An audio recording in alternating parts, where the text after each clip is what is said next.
What is going on, everybody? We got another episode that's kicking off in just a minute. Come on in, y'all. Come on in. Stay 6 feet apart. Don't make it awkward. Get in here, everybody. What's going on? I'm excited to start the show in a hot minute. As always, do me a favor. Let me know where are you from? Who's on the call? I can't even see who's really watching right now. So let me know who you are. Put it in the chat. What's going on? Let us know who is out there. And do me a favor. Let me know where you're watching this from. You could use specifics like your green suede couch, or you can say Tuskegee, wherever you're at. But put it in here. And if you can hear me okay, as always, please let me know by smashing that heart button, smash that thumbs up button, just so I know that you can hear me okay. As always, fiddling. Mom and Dad are in the house. What's up, Mom and Dad? Good to see you. I love it. I'm excited to get this one crack-a-lacking, y'all. As always, let me know where you're from in the comments. Let me know where you're calling in from. And if you got a story about Douglas Widick, put that in the comments too, y'all. Put that in the comments too. So, all right, y'all, let's get this thing going. What's going on, everybody? Welcome to another episode of Diner Talks with James. I'm James. This is my fancy, I'm doing a show voice. I'll come out of it in just a minute. But I'm super excited that you all are here and kicking it with me. We got a dope show tonight. The one and only Douglas Widick is on the show. He and I have known each other since 2008, 2007 or something like that, from the New York City improv scene. He is a dear friend, very good friend of mine, and an incredible man. And I'm excited for you to meet him. But you don't get to do that yet because, my friends, there's got to be something sacred in this world right now, and that's top three, y'all. Let's jump in. Tonight's top three. First off, normally at this time of the year, I would be getting on planes and flying all around the country, speaking at new student orientations and speaking to student leaders and stuff like that. In the month of August, I typically take almost 30 to 40 flights, and I love flying. But these are three things I will not miss about flying, okay? First off, smacking my head on the overhead bin every single time in every single plane, regardless of how many times I've been on a damn plane. I don't know why I do it every time. It's embarrassing every time. Go team. Next, getting my laptop and then my knees sequentially crushed by someone with an ambitious seat recline in front of me. My friends, can we just say this? Don't recline your seat, okay? Or turn around and ask, is the person behind you 6'4" and a large American? Potentially. It would be nice. But in general, don't recline. You didn't pay for that space. You'd pay for the space in front of you. Thanks. Okay, next. The least thing that I will not miss about flying is praying that the aisle armrest opens up so that I can release my mass into the aisle. My friends, listen, as a big man on the plane, there are a few places for me to go, and God bless the aisle. That's the first one. Tonight's top three. Next, as I mentioned, Doug and I go way back. So these next two are actually Doug-related top three. The first one are the top three meals I've ever had with Douglas Widick. Top three meals I've ever had with Douglas Widick. Fun fact about us, we love to eat. My man is always sending me stuff on Instagram and stuff like that, and sending me recipes and showing me things he's made. Like, look, I made a little bouillabaisse sauce. Yeah, good for you, Dougie. So it's always lovely. But my favorite three meals that I've had with Doug, first off, we discovered Peter Pan. Peter Pan is a diner it's a Polish diner in Greenpoint, Brooklyn. And it is old school, y'all. I mean, I don't know if I saw a server smile the entire time we were in there. And there were definitely at least 7 people that are there every single day at that exact same time. They don't even have to order anymore. These women just know what to bring them. And that is an iconic location to just spend a little bit of time in Brooklyn telling stories with my boy, Doug. Next, Doug and I went to what has been frequently rated as the #1 pizza place in the world. DeForest Brooklyn in Brooklyn is an incredible pizza joint. They make it all by hand. Usually you have to wait in line. Doug and I knew this, so we showed up maybe 45 minutes or an hour before the place opened, and then just awkwardly stood on the corner in Brooklyn waiting for these guys to open it up. But it was completely worth the wait because we love food that have stories tied to them. And there was no shortage of stories inside this pizza space, y'all. I appreciate that. And my favorite place to have a meal with Dougie by far is in Boca Raton at his mother and father's house when they make in the morning bacon, thick cut bacon. In that cast iron skillet, thick cut bacon. They then do the eggs in the bacon fat. They then dredge the whole thing in a sexy amount of cheese. They got the fat English muffins or maybe a croissant. They're very fancy with their artisanal breads. And then they put some fresh avocado on top, and it's sexy, my friends. Doug's parents are dear family members of mine as far as I'm concerned. Last but not least, top 3 random things Doug and I have done. First off, we went to the Staten Island graveyard. The Staten Island, not graveyard, that would be creepy. The Staten Island boat graveyard. Here's what that looks like.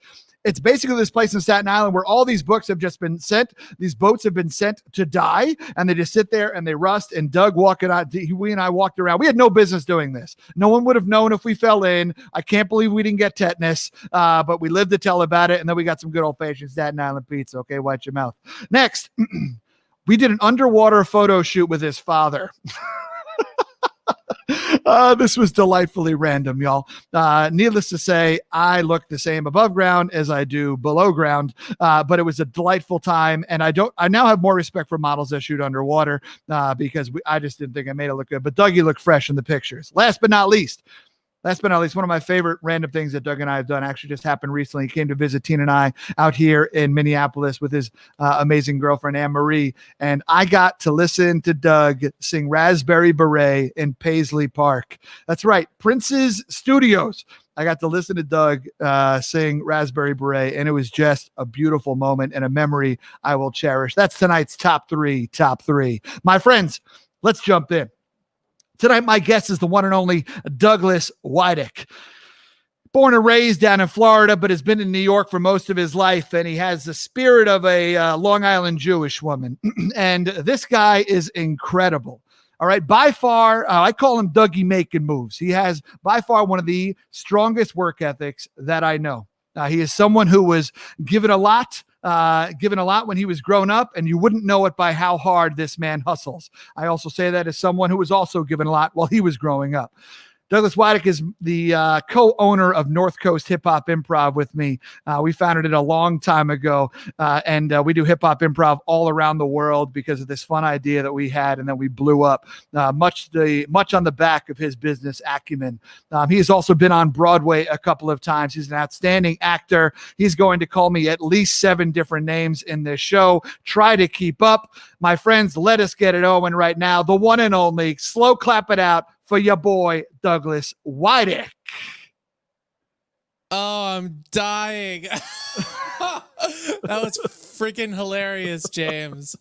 Oh my God. From DeFara to Boca Avocados to calling you names. And I mean, I'm overwhelmed. So happy to be here, man. My brother, we got a history as long as the rap sheet of some of the boys in a mob, you know? But it's just, we've been through so much together. But Doug, we met in a musical improv class taught by Eliza Skinner, now quite famous herself, deservedly so.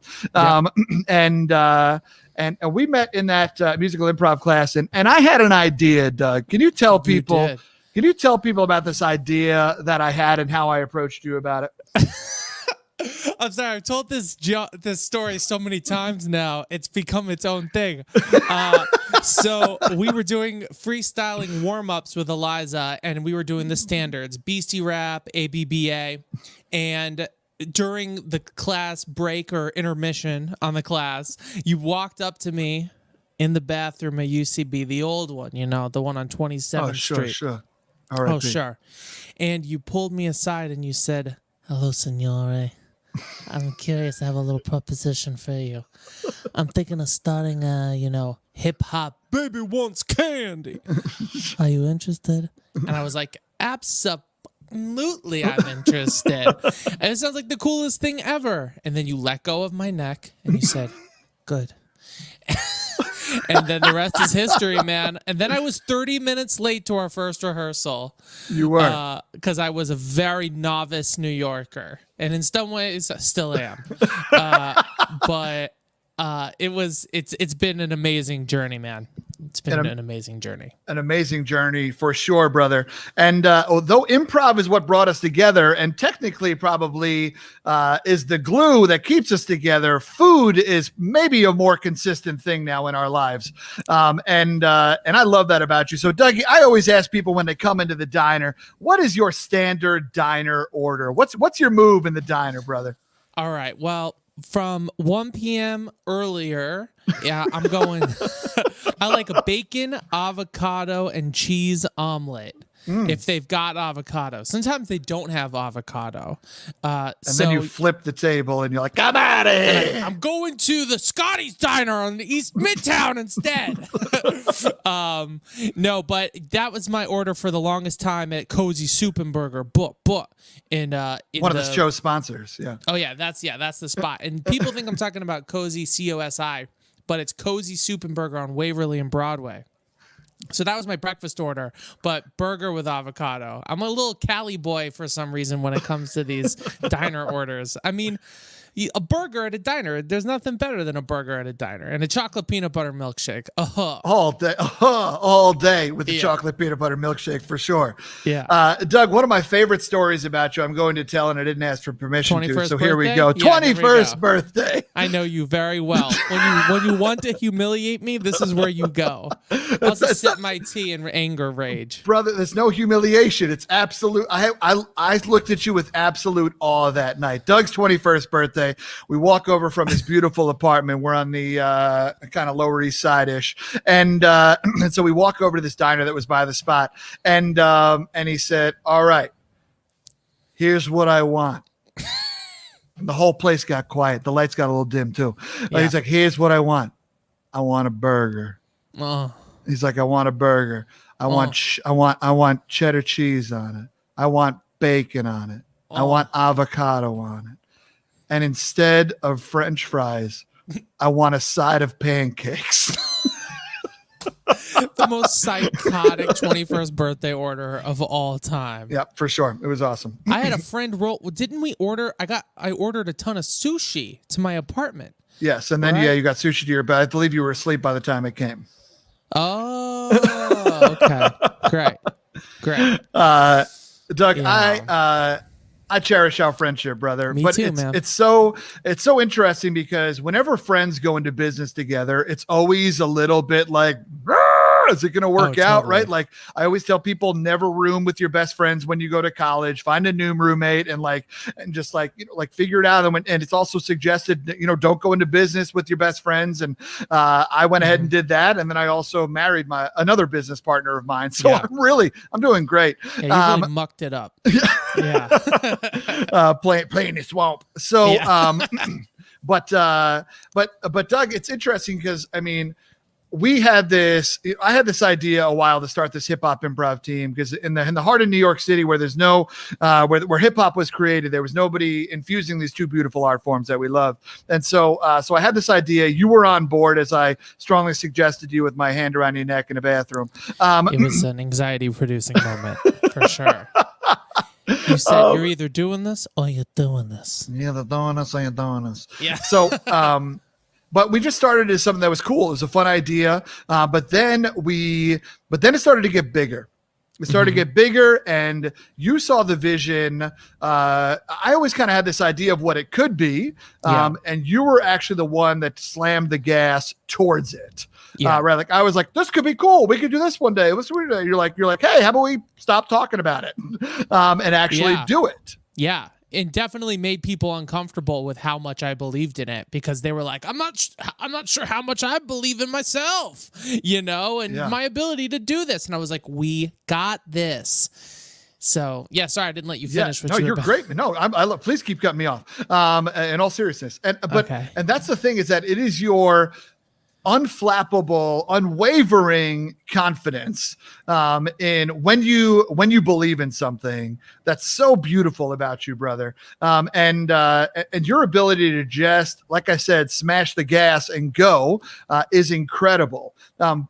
But it's interesting because you and I are a little bit different in business, and we knew each other as friends, but knowing each other as friends versus business partners, that's a different beast a little bit. How has the experience been for you working with someone who's a good friend as a business partner?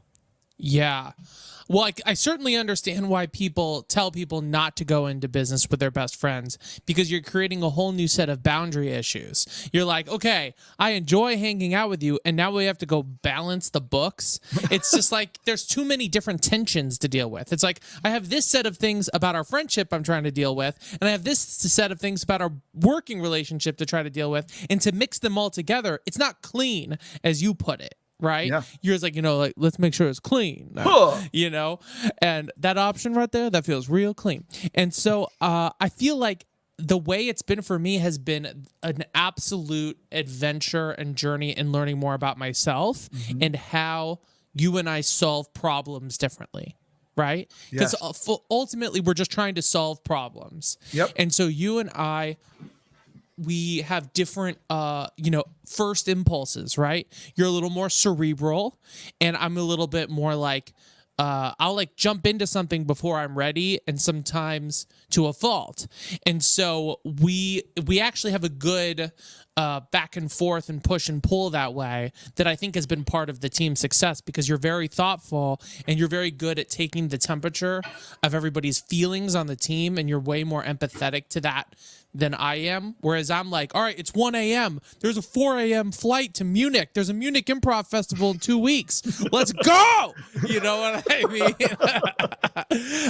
And so I think we balance each other out well. Yeah. Yeah, I agree, man. I agree. And it's funny because our relationship has taught me so much about being a human, about being a business person, about being a friend. And it is one of my most valued friendships for sure. I feel like I have learned more in the journey of our friendship than I've learned in most of my other friendships, even ones that I've had for longer. And I attribute that to the fact that we have this other entity. We have this other thing. And I get more emails from Douglas Widick than anybody else in my life. And that is, that's attributed to this idea of pressing the gas, like you just said. Where does that confidence come from within you? Like, how do you just like, I'm going for it, and this is what we're doing? I think it's a combination of two things. I think I'm in the habit of the hustle. Like, I wake up every day, I'm like, where are we going? What are we doing? And it's just the habit that I have. And New York's a part of that. You wake up, and I swear the air changes at 9 a.m. in New York once the emails start flying. Yeah. And I think that's part of it, is that I'm in the habit of just doing stuff. And my dad's been talking a lot about like hunter-gatherer mindset and how it's folded over into the 21st century and technology, and how we have this old brain that's dealing with these new things. And that's part of why people can never be happy with their successes, because they're like, well, I got to feed my family. I got to go find another bison to kill. You know what I mean? And so it's no longer bison. It's the next freelance project. It's the next college. It's the next thing. So I think part of that, for me, I'm always looking for the next bison, and I don't fully sometimes savor the last one, which is why I've been meditating this year, because I'm trying to savor the last bison. But then the other side of it is that I think I have a little chip on my shoulder, because I have come from an extremely lucky background, having been born male, white, from a privileged background in America. Like, I mean, I hit the privilege lottery. And so I did. And so I feel like there's a little part of me that's like, I gotta work, because I don't want people to think that the stuff I'm getting is because of that. I want people to see the work ethic. I want to show this work ethic. And I've probably been guilty of showing it too much and having a little bit of a manic manifesting approach to some of my work, which is something that I try to be more mindful and deliberate about now. Yeah, for sure. Let's go back to you just said a couple of really brilliant things. First off, this hunter-gatherer mindset in 2020 is a fascinating thought. When I finished my book, leading it perfectly, it's right here. No, when I finished my book, I literally started my next book maybe a week later. And I didn't market this book. I didn't put it out there that's in a strong way, right? Like a few Facebook posts, a few emails, a few whatever. But like I did not give it its due credit, given how much time and energy was put into it, because I was already on to the next thing. It's like, cool, I wrote a book. I think I'll write another. And it was immediately jumping into it. And so I also at that point in my life was looking for an escape. I was going through some, as I've talked about on the show before, my divorce and whatnot was all around that time. And so like, let me bury myself into another project. Absolutely. But it's so interesting with this hunter-gatherer mindset because I'm there right now. Especially in quarantine and in COVID, because we still call it quarantine. I don't. What's going on here? I think it's become a new thing. It's no longer like you were exposed and now you quarantine. I think we're all just quarantining now. Okay, great. The vernacular has shifted. Perfect. Yeah. But like in quarantine, like right now, I'm kind of in this mental funk where it's like, I need to be doing something. But I am doing things, right? I'm doing this show. I'm doing weekly webinars. I do have some other speaking engagements coming up, right? Like I got things in motion, but there's this idea still of like, you're not doing enough. And you're not going to be able to provide, and you're not going to be able to do all those other kind of things. And so that's such a fascinating mindset that you talked about there. Yeah. Is that something that you get plagued by as well? And if so, how? Like, what does that look like for you?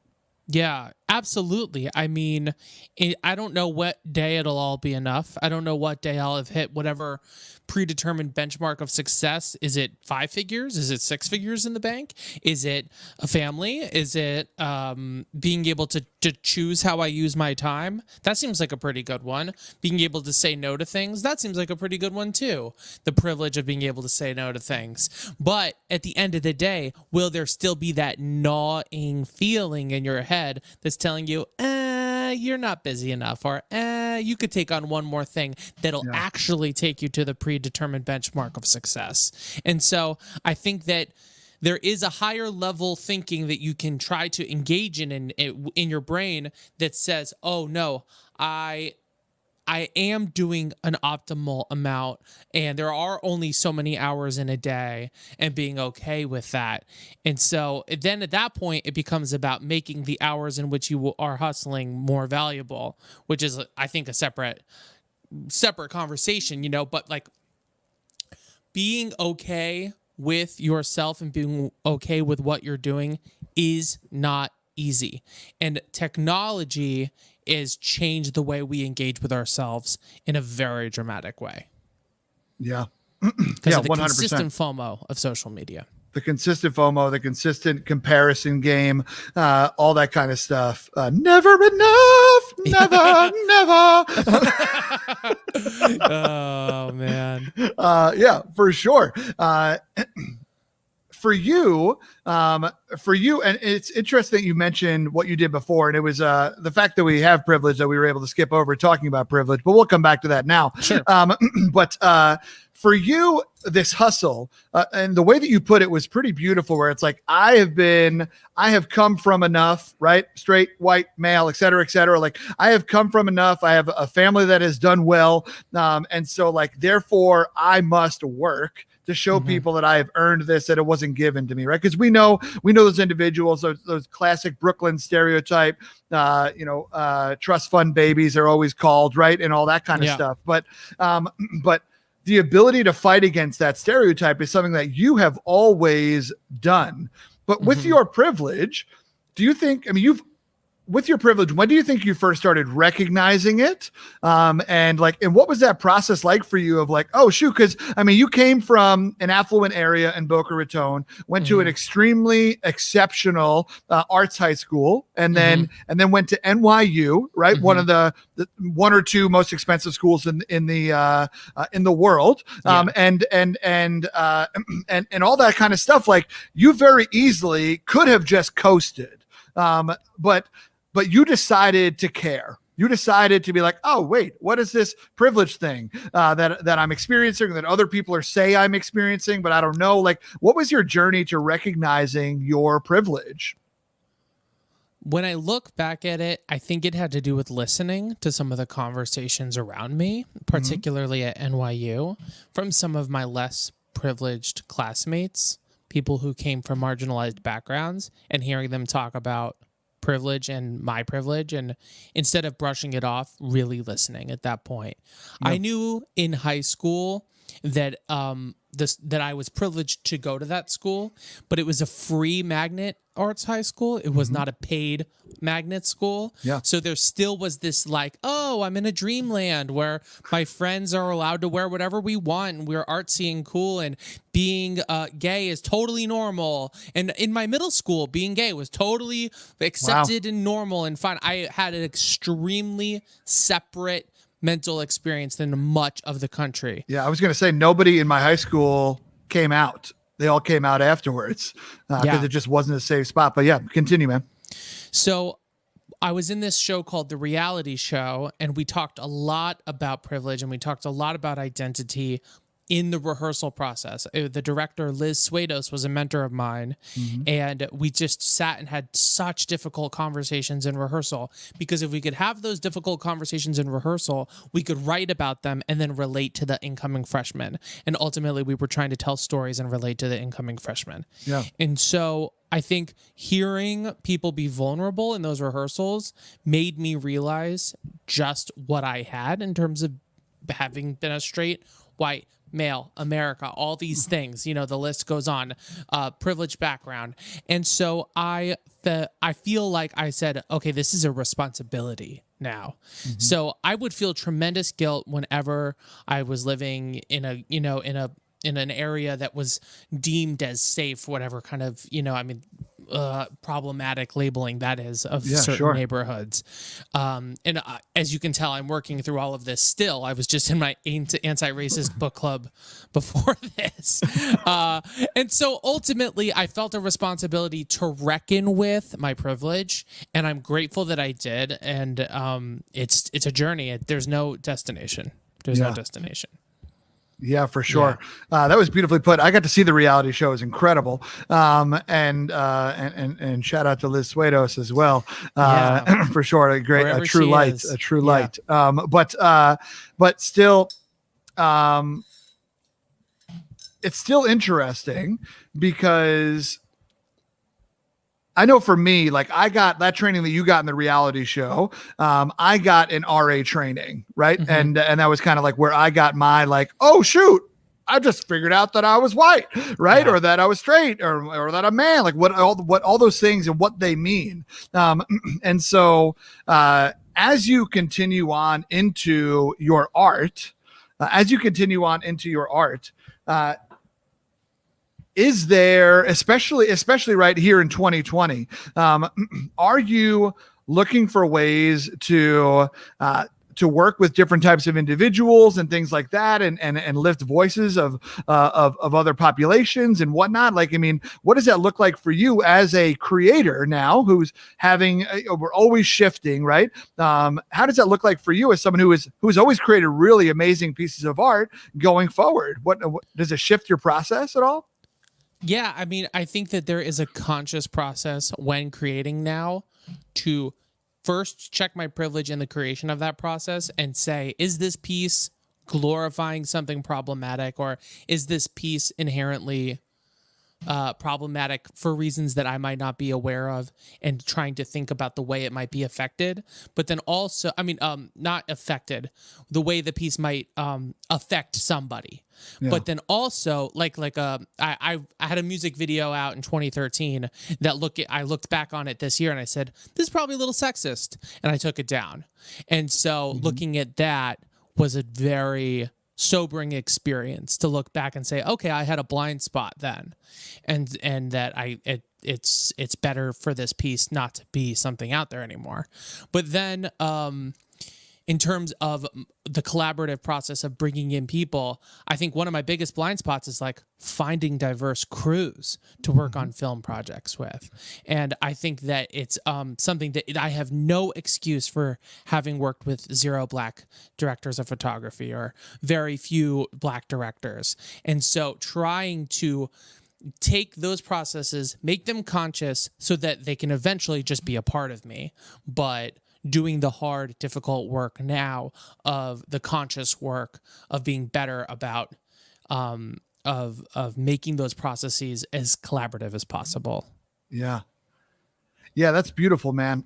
That's beautiful. And I love how you just put it, like the fact that it's like right now it needs to be conscious so that it can move to the subconscious. It just kind of is what it is eventually. But that's why it's worth the thought, worth the work right now. That's why the uncomfortability that people talking about, stay in that uncomfortability, because it will become comfortable because you will get to the other side, not because you will have retreated back. And so that's why staying in that uncomfortability is so powerful. I love the way you put that, for sure. And here's the thing that I love about you, Doug, is that when most people initially meet you, you're a good time. And it's a lot like, oh no, hey, no, hey, oh, Yeah. hey, oh, hey, what's going on there, Bobby Gorgonzola? Oh, okay, there, Frederick Fiddlesticks. Oh, John G. Gruyere coming down the pipeline. If I haven't seen you in a baker's dozen nights, that's 13 nights, I do say. I mean, that is a standard greeting from Douglas Widick. Yeah. And was rote. You have you have this persona that is larger than life, but you also have this complete other side that people just got to see a little bit of, and that I'm excited to highlight a little bit on this show of you are an incredibly well-read individual. I mean, I think you're crushing at least a book a week. And right. And like you said, you meditate, you practice mindfulness, and there is this Zen wisdom underneath all of the seemingly manic energy, right? Like, I couldn't have put it better myself. But it's so beautiful for you, and it's awesome to be your friend. It's also I love it. As someone with ADHD, I like the fact that I'm walking in and not knowing which Doug I'm going to get, and right, or knowing that the switch will happen at some point. Yeah. But for you, that big bubbly personality, is that something that you kind of always had growing up, right? I mean, I watched you. I mean, a fun fact about Doug, he was on the Rosie O'Donnell show and beat her in a Harry Potter trivia competition. Truth. And right. And like, even that, like that kid with the frosted tips, like had swagger on the stage, right? Like, and had character, a little pop, a little zhuzh, right? And, and so have you always had that kind of larger in life side? And do you find that is it slowly shifting? Are you slowly getting more introspective? Like, or is it truly just like, nah, I kind of got two temperatures and let's see what's going on? Yeah, there's a lot. You just said a lot, and I'm going to try to figure out which thing to unpack. Perfect. You're welcome. Yeah. I think that I've definitely always had very charismatic and eccentric parents, and so that's a part of it. And we used to have a joke in our house that we were the Loudicks, not the Widicks, and because we were just loud in the morning. It was like a morning, and there was toast flying, and it was just crazy. This was when we lived in West Boca for a couple of years. The Loudicks was a major thing, we would say.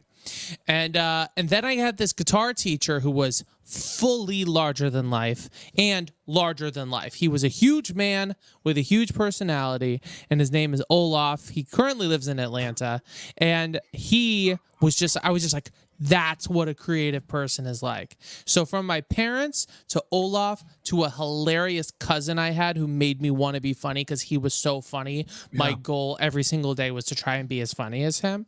I had all these people around me, and that was a major influence on me at a very influential age.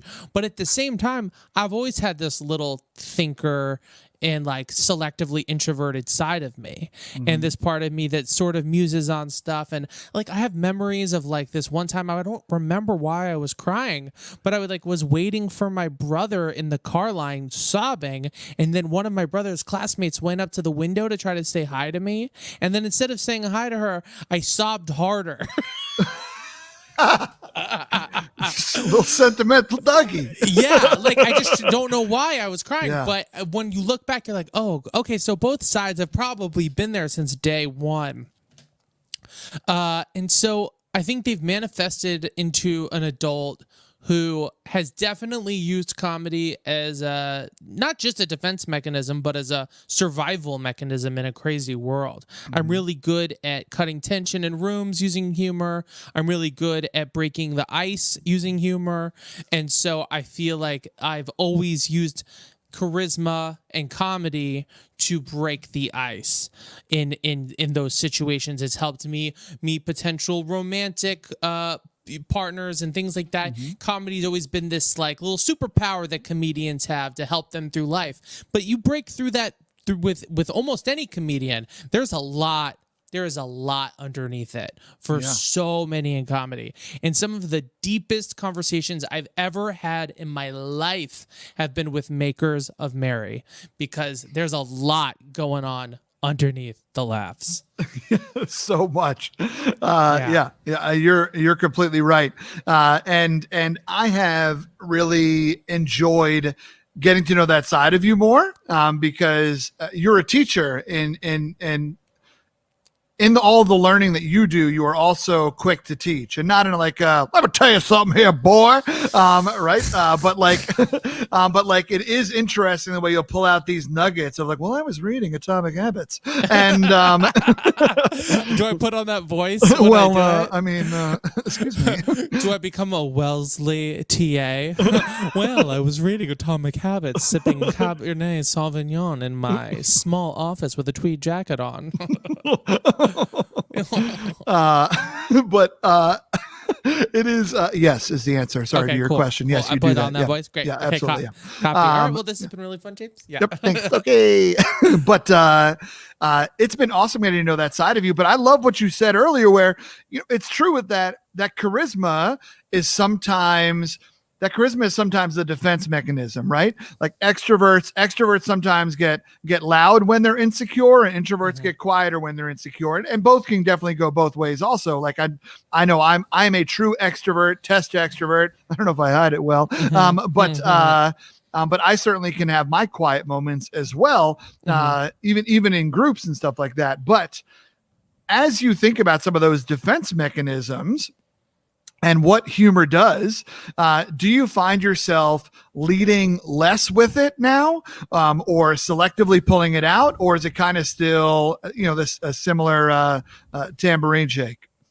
I think it's the first one. I think that going to acting school and then experiencing life in my 20s and all the hard emotions that it offers made me a little bit more comfortable with myself, and then I was able to bring that into day-to-day interactions and not always have to run in the room and immediately be like, Bergdorf Goodman, arf narf, and say some dumb joke, or come in and immediately start rapping, because that's how I deal with anxiety, No, you come in the room and you just say hi to your friends, and that's not always going to be dangerous, especially if you surround yourself with the right people. You're not going to get hurt if you're yourself. And so many comedians use the comedy to control and neutralize situations to lessen the amount of hurt they're going to have, right? Yeah. And so I think that if we're trying to reduce suffering, there's a lot of joy to be had in being yourself. And so comedy's not always the answer to reduce your own personal suffering. Yeah. but it is cheaper than psychiatry and psychology. Heyo! Out of network charges. Heyo! I love it. Yeah, Doug. I want to. I'm curious to see. I want to get a little bit deeper into some of those things that you're running from sometimes. And not these two again over here. Okay, all right, break it up, you two. Enough of this here now. Oh, yeah, that's right. That's right. You're not smiling now, are you?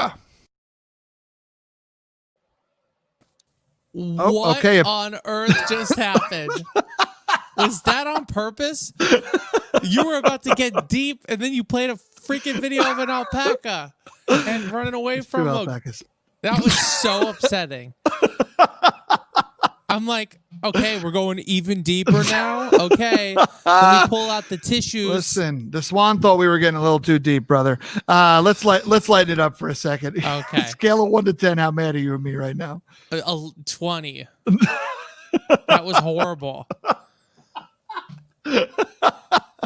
Perfect. I'll take it. Oh God, I'm so happy and displeased at the same time. I love it. I love it. Scott's into it. Hey, Scott, how you doing?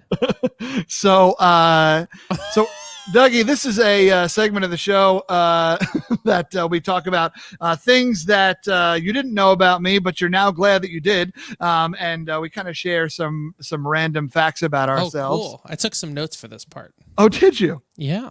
That's perfect. I love it. Do you want to go first or do you want me to go first? No, you're going first. Nope. It's your show. No. Oh, shoot. So a random fact about me is that to impress a girl one time, I took her sailing. She was in college, but we were back on Long Island, and I took her sailing on my little Sunfish, and so we're out in the Great South Bay off the coast of Long Island, and we're out in the Sunfish, and the wind was a little bit too breezy for me to be out there, and especially because I hadn't sailed in a while, and it's a small boat. They're meant to flip over. They're easy to flip back, but what happened was that we flipped over when I was trying to turn, and then unfortunately there was a kink in the rope, and so the sail didn't let go, and it stayed taut, and the boat proceeded to go about 100 yards further before it flipped. And by the time we caught up to it, the boat had dug itself into the sand on the bottom of the water, and we had to be rescued by the Coast Guard. Needless to say, yet another moment where I remained single. Wow. Wow. See, now I didn't know these were like stories. They don't have to be stories. They're like quick bites. They're quibbies. Give me, you might call it. Oh, sure. Yeah. Very on trend. Very on trend. Give me a quibby, Doug. Okay, well, this is just a random fact/quirk, a la your waffle anecdote you like to tell, your pancake anecdote you like to tell. I enjoy having a hot and cold caffeine source at the same time. So if I can make iced tea and hot coffee at the same time, I love that. Like, I love the fact that I'm living in both summer and winter simultaneously. Just like the two personalities we were just talking about. Yeah. Yeah. Robert Frost and Dr. Seuss at the same time. An animal from the Muppets. Yeah.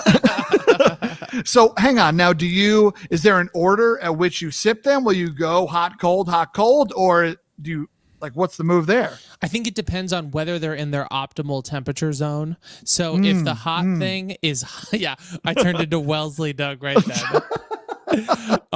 So I feel like if the cold drink has plenty of ice, then I'll work the hot drink. Hi, Emery. How's it going?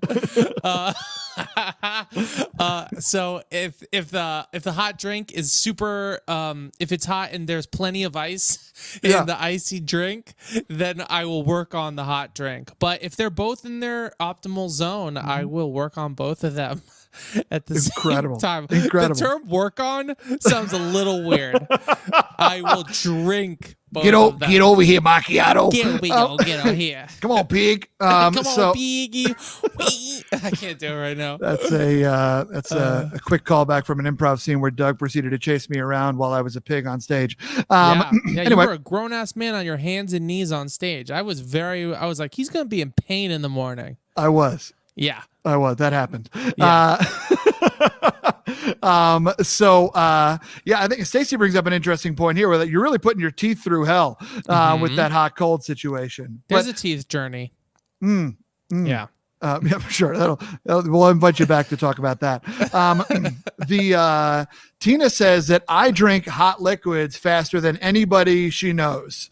And like, I don't, as soon as it is at what we would call the optimal temperature. Oh yeah, that's what I begin to at Wellesley. yeah, I begin to work on it very quickly.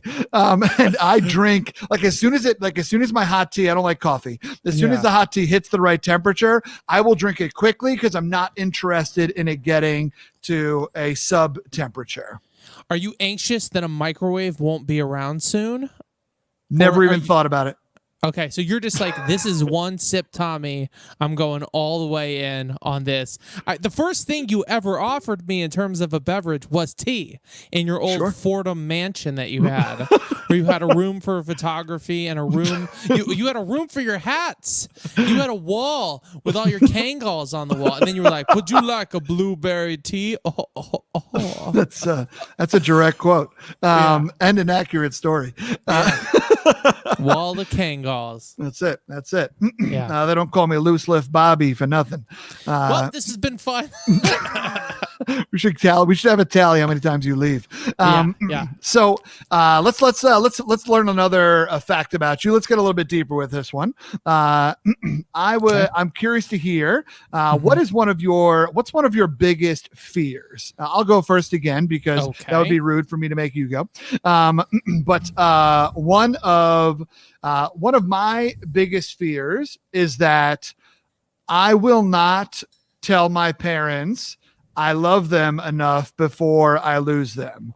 And that's morbid, but that's okay. Hi, Mom and Dad. Thanks for watching. But like, it's so funny. Tina makes fun of me, but at the same time, it's really endearing and really beautiful. But whenever I get off the phone with my parents, it's a round of I love you. Take care. Talk to you soon. Take care. Okay. I love you. Be well. Okay. Stay safe. Take care. I love you. Okay. Bye. Good. Take care. Bye. And it's just like, eventually the phone just like drifts away. Take care. I love you.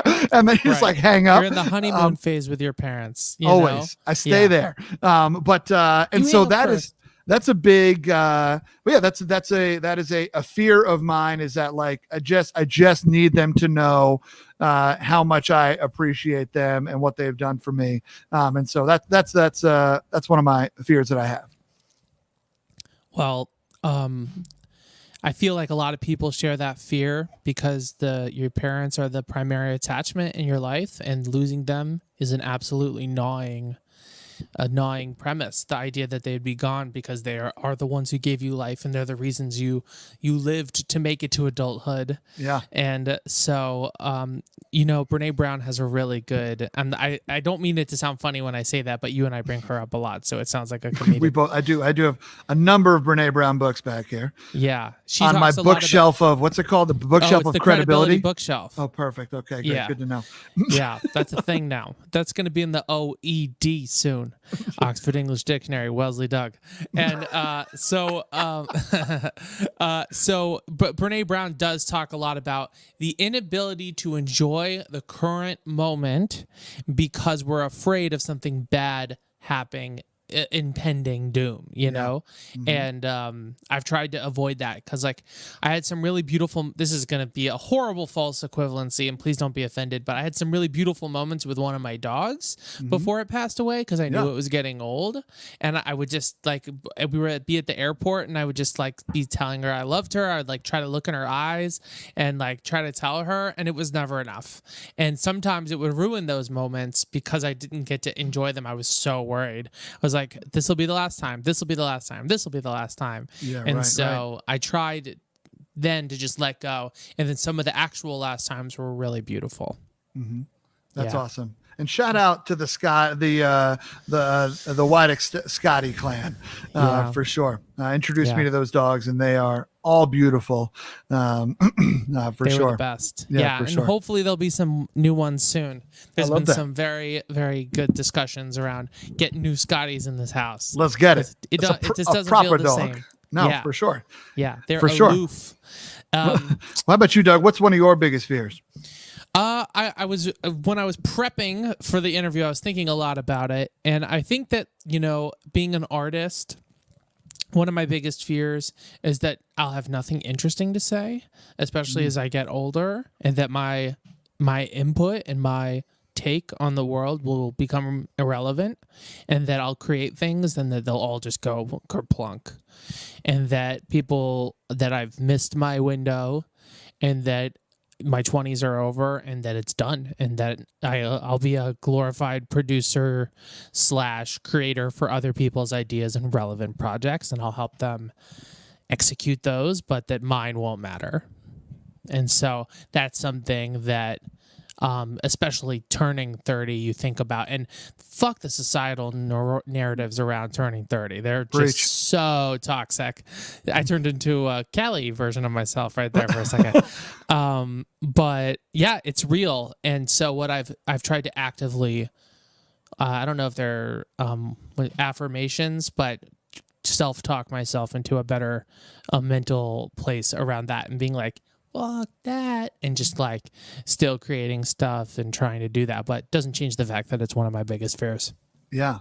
And we both know, we could probably both name at least 5 people in our individual circles who started crushing it at the age of 45 or 50 or 38. Right? I think we can all name those individuals, like your Lennon Parhams and people like that like all of a sudden just like blew the hell up. And so there are plenty of individuals out there that fight the narrative, but this is why it's so funny, because no matter how many people that fight it, our brain can't get around it.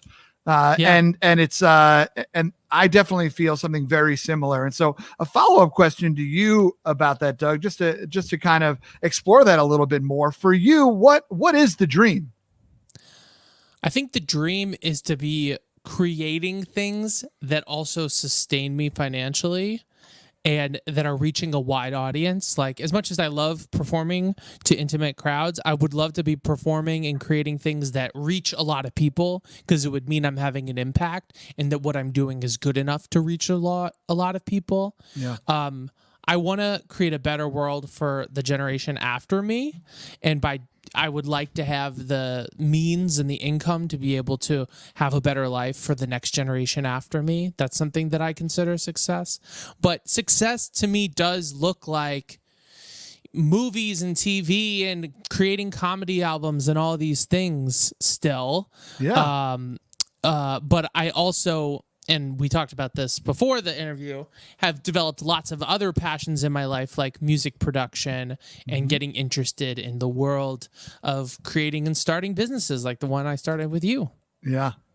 Yeah, for sure. And that's beautiful, man. And it's so interesting because this idea of fame and the idea of wanting, it's not that you want fame. I'm not hearing you say that. Let me not put that word in your mouth, but a lot of people hear, I don't think it's a bad, that's what actually just what I was going to say, is that a lot of people feel like that word is bad. I remember a very powerful conversation that I had with my previous partner, and I was about to walk into Dodger Stadium. I was out in LA, and I was talking to her, and I said, man, it would be so cool to come back here one day and to go to a Dodgers game and have a handful of people stop and be like, hey, are you so-and-so? Like, that would be so cool to me. Just to be like, hey, I saw your thing, or hey, you made me think, or I read your book, or all those kind of moments. Like, I still dream of that moment where people have read my book and they stop me in an airport and be like, is this you? Right? Yeah. And I don't know who that guy is, but I want to meet him. Me too. That's you? And what she said next was, she did not know how powerful this was. in maybe the demise of our relationship. But she says, you don't actually want to be famous, do you? And I was like, yeah, I kind of do. And I think I got to go because another thing is that like, I don't want this immense, I'm not going to move out to the hills, right, in Malibu and have this crazy fame. And like, I'm not necessarily longing for that, but I love the way you just put that, is that I want to create something that reaches a larger audience that matters. I'm going to create something that matters, that reaches a larger audience. Yeah. Right. Like I love the stages that I get to be on. I'm very fortunate with the career that I have and that I talk to. I've talked to, probably over 200,000 individuals, and that's incredible. And there's parts of me that's like, yo, well, who are you? That's not enough for you, bro. That's not it. And the answer is still no, it's not enough. Right. And how do you grapple with some of that, like, what is enough, what is not enough for you, right? You used the phrase earlier of that's how I'll know it's good enough and what I created is good enough. We talked about trying to get on an improv teams at the Upright Citizens Brigade, and it would just be cool to get onto that team, to know that we are good enough in the eyes of people that we respect. And like, it's such a mind-bending thought to have, punching you in the throat. But how do you handle it? How do you wrestle with it? Oh man, I think that the truth is that a lot of people who've gotten to that destination have reported back and said it's not what solved their problems. Yeah. So that's actually very helpful, because to those of us still on the journey, we can recognize that the destination won't be the cure or the solve that will make them happy one day. So what is the solve, right? If you still enjoy performing and you still enjoy making things and you still enjoy giving speeches and solving a lot of people's problems who are feeling unmotivated or feeling like they're not being their authentic self, if that's in your situation, right? Then what is the answer, right? So say you're reaching that huge crowd and you're making the money and you could have the house in Malibu if you wanted it. You might feel fulfilled, right? But there have been lots of people who report back, like Jim Carrey, who say, I hope everybody gets everything they ever wanted so that they know that it's not the answer, right? And so, it's a great quote. It is a good quote. And so you have to look at it and you have to say, okay, well, does the process of creating these things give me joy? If that's brutal, and then the destination is not going to be something that solves your problems, then you got a real conundrum. So you have to enjoy the process of making whatever you're making that then subsequently makes an impact on people, because that's such a huge part of the journey. And if you can't enjoy that, then that's when you have to kind of relook at your priorities. But I consider success doing things I love and then those things having an impact and sustaining me. And if I can do that, then I think I will be successful. And a lot of people like to push back on what the so-called passion hypothesis about, following what you love as opposed to following what you're good at. And there's like a lot of talk about that. And I think it's a hybrid, and I think it's a balance. And I think often those two things have a very interchangeable relationship. And it's an oversimplification to say it's either what you love or you're good at. I just think it's an oversimplification. Yeah. Yeah, for sure. My buddy Sam Davidson, who was actually the first guest ever on here, is a outrageous businessman. And he talks about how this Venn diagram of where you want to try to find is where your passion, your talent, and what the world tells you it needs overlap. Right. Like that little triangle in the middle is what you're ideally trying to find, because you can have a passion for basketball all you want. If you don't have a talent for it, you're not gonna play. Right. And so, that interesting mix of those three things. And I'm so glad that you brought up this point, because I was going to quote you and then you quoted yourself. So well done about, that when you told me this in a diner in Brooklyn, of course, a fitting, right? At a diner in Brooklyn, you told me, James, it's not about, you have to be as in love with the journey to your destination as you are with the destination. And that rocked my world a little bit, because there was a lot of parts of the journey that I was not in love with, or was not trying to be in love with, like not trying to see the beauty in them. I was just trying to see it's like, well, it's a stepping stone. It's what you got to do. These and are so the necessary steps. here we go. Okay. Yeah. So apparently we're both Bernie Sanders at this point. Yeah. Oh yeah. So, but that idea of falling in love with the process, that idea of falling in love with the steps is one that I've tried to get more invested in. I am such a cerebral thinker, as you mentioned earlier, so big picture that sometimes it's hard for me to land the plane and enjoy the moments, a little bit like we talked about earlier too, along those and seeing some of those moments as wins along the way. But that is just such an important nugget of wisdom that you just dropped on everybody. And I don't, you're welcome. Apparently there was a duck under my mic. But still, I think that, I think that this idea of chasing it is still worth it. And I think the idea of chasing it is worth it because if you love the journey, then it's worth it. But for you, Doug, in the chasing, you have had to come up with some other alternatives to make ends meet. Right. Yeah. Like it just, and so like you said, you fall in love, you have Sweet Tea Studios where you do music production. You created a website called Very Own Song where you are making songs up for people on the spot. I sent one to my mother for Mother's Day and she loved it. And so you're now doing something called Very Own Podcast where you're helping individuals that do podcasts enhance the audio quality and doing some editing for them. All of these little things are, from the outside looking in, sometimes look like, oh, did he forget about the dream? Right. But that, I know you didn't. No. You obviously know you didn't. No. But talk about some of that process of like, all right, I've had to come up with these other little things because turns out money's a thing. And being financially independent is a thing. But like, how does it feel for you? And how do you pick what things you decide to start? Because it's not like you're like, I'm going to pick up gardening and then I'm going to be a lawyer, right? Like everything it's in the same park. But talk a little bit about that process, man. I mean, it's weird because some days I see it all as one thing. And then other days I'm like, if I never did another person's, podcast theme song, I'd be thrilled or whatever. But I really enjoy making people's podcast theme songs. And I'm not talking about yours. I'm talking about one I just did. I just remembered right now that we're also about to work on yours. Douglas Widick doing the new Diner Talks theme song. Oh, excited for it. You know it. So it's so complex, James, because it sometimes really does feel like all one creative thing for me. But then there are other days where it's like, all right, tracking the time so I know how much time I spent on this thing that's paying the bills.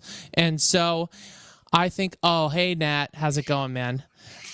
So I think it's really complex, and ultimately, here's what I'll say about it, is that I have gotten serious about side hustles and realized I was more passionate about them than I thought, but I've also never gotten less passionate about the main dreams, and it makes for a very disorienting, at times, passion stew where I do not know how to budget 24 hours in the day. I will say that. Yeah. And so for me, so when I started 2020, my three main tracks in my life, the three things I was focused on were Toxic Masculinity, the musical, North Coast going to Edinburgh, and my personal auditioning, like the auditioning, right? And then coronavirus hit, and I said, I have to make income remotely. How am I going to do this? Yeah. And I doubled down on veryownsong.com and helping people with audio production. But I had also already doubled down on some of my audio production work before that. All of this to say, I'm getting too into the weeds here. All of this to say is some of the language we use around things that support us in lieu of the time that we have not gotten to the dream yet is Saturday Night Live or whatever you want. Getting your own network comedy on NBC, which I'm trying to do. I'm writing a pilot right now.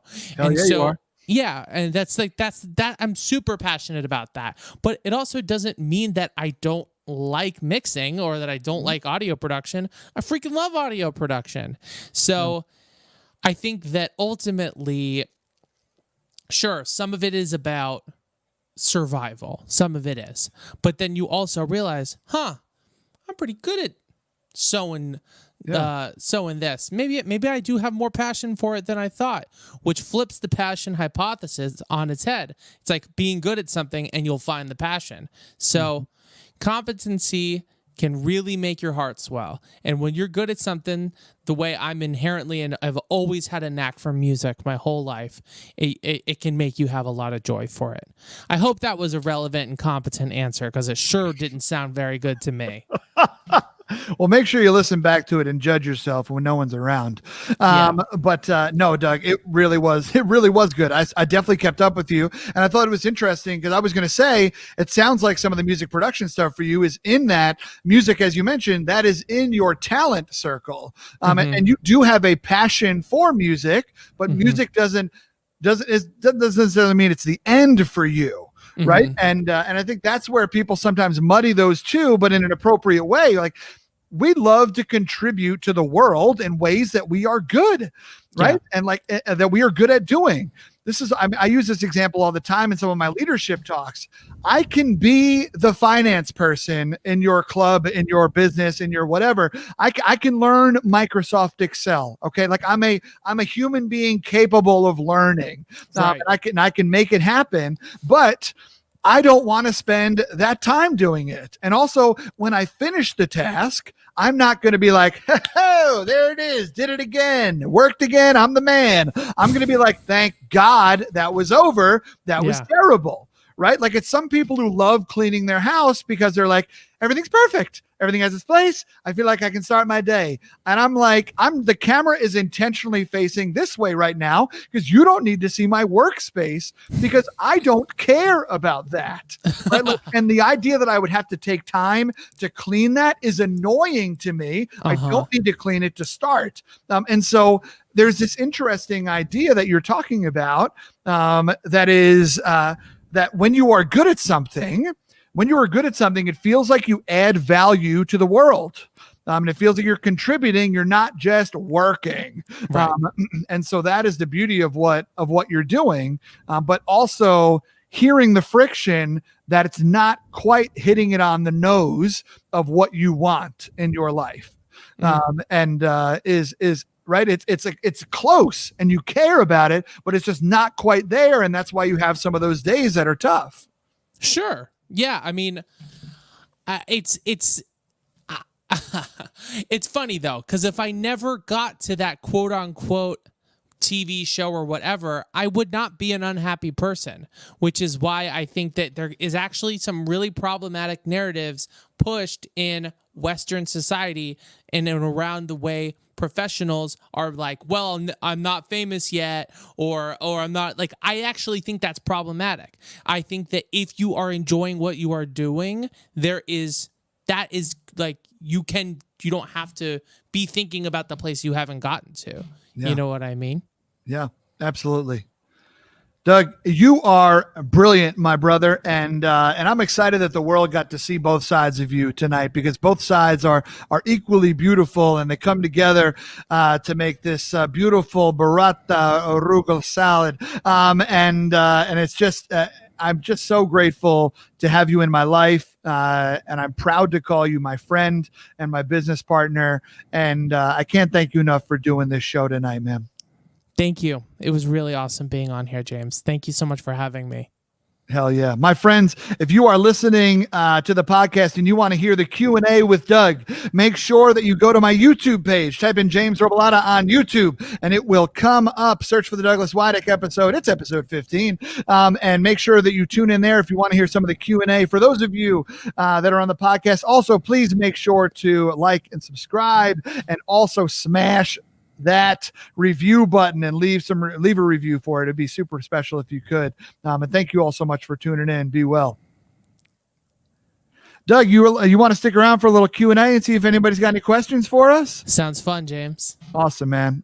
For those of you that are still with us, if you have any questions for Doug and I, please let us know. Anything that Doug said stick out to you that you'd love to have him extemporaneously jive on for a little while longer. And Doug, this was awesome, man. Thank you. Oh, it was so much fun, man. Thank you for having me on. Yeah, for sure, dude. Yeah. I was dreaming of the day I'd receive the message to be on here. Oh, wow. Yeah. It's a big moment for you. It's funny. One of my definitions of success is being able to pay people to do the things I don't want to do, so I have more time to do the things I do want to do. And that is that's a big marker for me, because ultimately a lot of it comes down to time. And like, where does time go, and how are we using it? And so I love that you kind of alluded to some of that in your definitions of success too. Yeah, it's the only asset you can't make more of. So you got to be extremely precious about it. Mm-hmm. Yeah, for sure. Some comments coming in. Some questions. For sure. I'd love to know about your business. Can you talk a little bit about your business? Sure. Hi, Doug, Stacy. what do you do? Yeah, so I have a website called veryownSong.com, which is a personalized custom song business, personal and affordable songs for the people in your life. Our price point is way lower than a lot of the other custom song companies out there, and we provide really hilarious but also personal lyrics so that the person you're sending it to has a gift they'll never forget. We can do quick turnarounds and all that stuff, and I've just always had a passion for these little customized moments. North Coast does a lot of private gigs where we can make like the business people laugh and do inside jokes. And I realized that those inside jokes translated really well to like a gift business. So that's veryownSong.com. That's one of the things I do. But I also have music production, which is Sweet Tea Studios. And I do beats, I do mixing, mastering. The last album I mixed was I Made It by Tom McGovern of Shut the Fuck Up and Put on a Mask, viral sensation on TikTok. Millions and millions of views. So I mixed his album. Check that out. It's called I Made It on iTunes, Spotify, wherever you find your music. Yeah. No, his stuff is so good too. And you did JD's stuff also. Yes, I did Super Smack. Mm-hmm. I did his album Neon Red EP, and I produced the track Sandra Bullock, and I think it's a slapper, guys. I think you got to check it out.